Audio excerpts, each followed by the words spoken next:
ఈ సృష్టి ఎలా ప్రారంభమైంది? పరమశివుడు ఎవరు? వేదాల కంటే ముందు ఉన్న సత్యం ఏమిటి?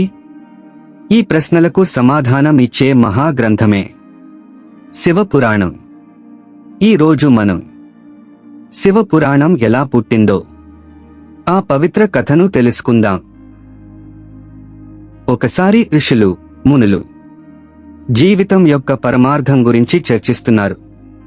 ధర్మం, కర్మ, మోక్షం, ఏ మార్గం నిజంగా శ్రేష్టమో వారికి సందేహం కలిగింది. అప్పుడు వారు నిర్ణయించుకున్నారు, ఈ సందేహానికి సమాధానం పరమ జ్ఞానం కలిగిన దేవుడే ఇవ్వగలడు. ఆ క్షణంలో ఆకాశం నుండి ఓ మహాప్రకాశం వెలిసింది. ఆ ప్రకాశం నుండి పరమశివుడు ప్రత్యక్షమయ్యాడు.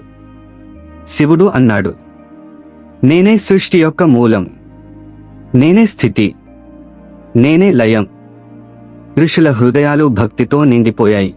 శివుడు ఋషులకు తన మహిమ, సృష్టి రహస్యాలు, భక్తి మార్గం అన్నీ వివరించాడు.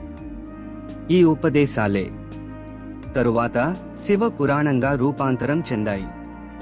ఇది వేదాలకు సారాంశం మరియు మోక్షానికి మార్గదర్శకం. శివపురాణం ఒక కథ మాత్రమే కాదు, ఇది జీవితం ఎలా జీవించాలో నేర్పుతుంది. శివభక్తి, వినయం, కర్మ ఫలితాలు మరియు మోక్షం, ఈ అన్నింటినీ స్పష్టంగా చూపిస్తుంది. ఎవరైతే భక్తితో శివ పురాణాన్ని వింటారో వారికి శివకృప తప్పక లభిస్తుంది. ఈ రోజు మనం శివపురాణం పుట్టుకను తెలుసుకున్నాం.